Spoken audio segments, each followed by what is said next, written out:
Hey there, welcome to Let's Figure This Life Out Together.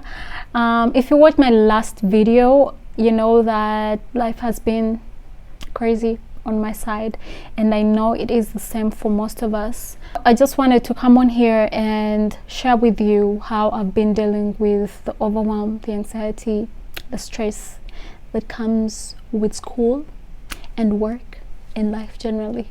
Yeah. Everyday people trying to make a difference. We want to know we got it right.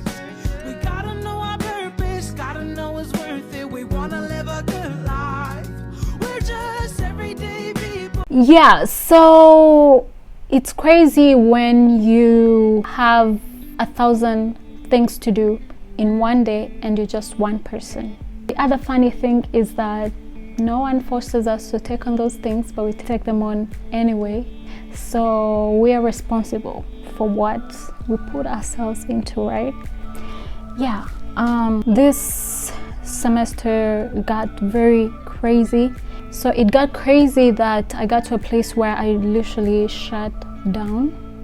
I didn't want to talk to anybody. I didn't want anyone talking to me.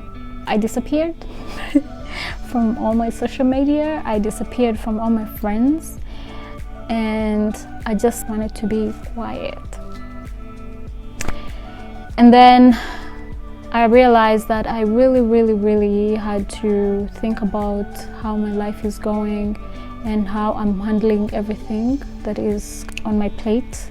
And one of the things that I've been doing lately is to break my tasks into smaller chunks. I learned that some of the reasons why I procrastinate is because the tasks are too big and I don't know where to start, and then I keep saying I'll do it tomorrow, and then tomorrow comes and I'll say I'll do it the other day comes and I'll keep doing that, and the cycle keeps on. And then I realize this thing that I should have done like 2 days ago is due today, and I have like 10,000 other things to do and I can't do it. And then I get anxious, I get stressed. Yeah. But then breaking my work into smaller chunks has helped me a lot, because then it gives me a starting point. If I have a project that I need to work on, I'm not gonna think about it as this huge project.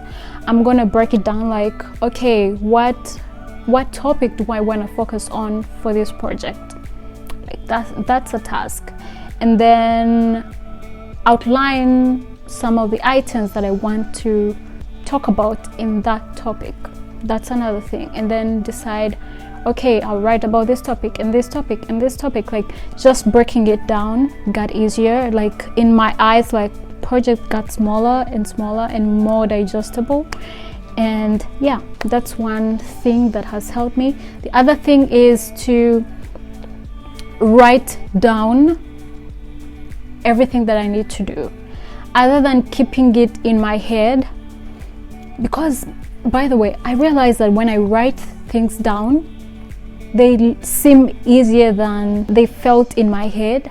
When I was like, oh my God, I have all these things to do, I'm overwhelmed. And then I write down the list and I'm like, okay.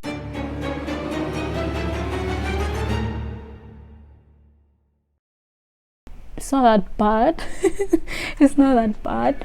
To visually see what I have to do has helped me, and I've learned that from one of my friends who is a good planner. Like they write down everything.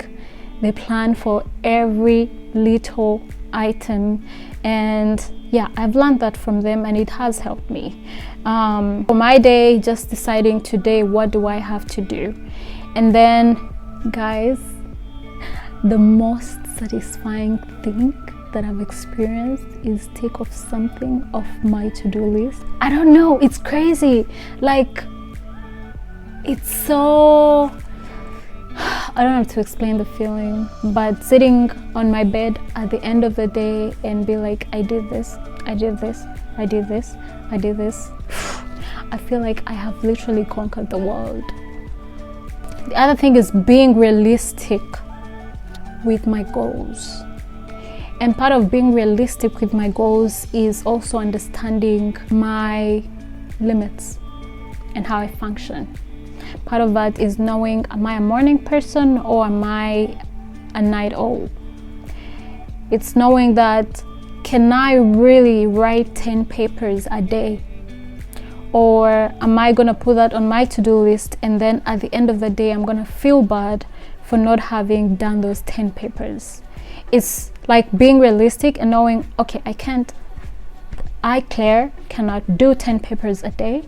I will do 5. I'll split that into a half and I'll do 5 papers that day. And understanding that my abilities look different from everyone else, and that comes back to being self-aware. And I didn't know this right away. It started off me putting all these things on my to-do list and then realizing that I've been doing this for the past 5 days, and I realized that I wasn't doing everything on that list. And I'm not meaning that I'm putting myself in this box of I can do this, I can't do this. No, it's being realistic that, Claire, as of now, this is how much you can take on. You can learn to like push your limits and maybe increase your capacity, but as of now, this is what you can do, and accepting that, and maybe having a plan to improve on that and get better. Other thing is understanding that strength looks different every single day. It doesn't look the same. The days I wake up and excited about life and everything I have to do, I wake up early morning and get ready and dress up and go to work and go to class and do assignments and talk to people and do all these things. And then there are those days that I wake up and I know that today I am not the best person to be around people. It's gonna look like me waking up and hitting the shower and maybe having breakfast and going back to bed and sitting in my bed and working from there. Yeah, I've learned to accept that the days that I'll be very energetic, and there are those that I'm not, and understanding that I will not accomplish as much, and accepting that, and also planning for that, knowing days when I wake up with that kind of energy, I know that I wake up excited and all that, I know, okay, today I can do a little bit more tasks, right? So I'll do my best to do those tasks, and then I'm okay when those not nice days come up. I don't feel bad because I kind of prepared for that. My last thing is rewarding myself. Yes, self-love. And for me, it has been looking different. When I'm talking about rewarding myself, I'm not talking about spending money. I'm not talking about buying myself something. So it's been like, ticking off my to-do list and writing thank you notes to myself. Yeah. Guys, it feels so good. Sometimes I'll appreciate myself for being courageous that day. I will appreciate myself for being resilient. I'll appreciate myself for putting in this effort even though I didn't feel like it, right? Like writing those things to myself, it feels so good.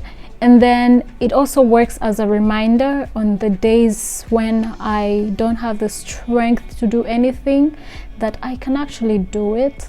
Like reading back to those notes, it's more of a reminder and a motivation to me that, Claire, there was a day that when you woke up and you felt like this and you didn't want to do anything, but you did this and this and this.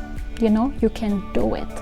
So it's more like being my own cheerleader, and it's been helpful. And I also want to tell you that when I share these things, I'm not telling you that you should do the same exact things. What I'm trying to do is to encourage you to examine yourself and look deeper into yourself, to understand yourself better and understand how you approach things.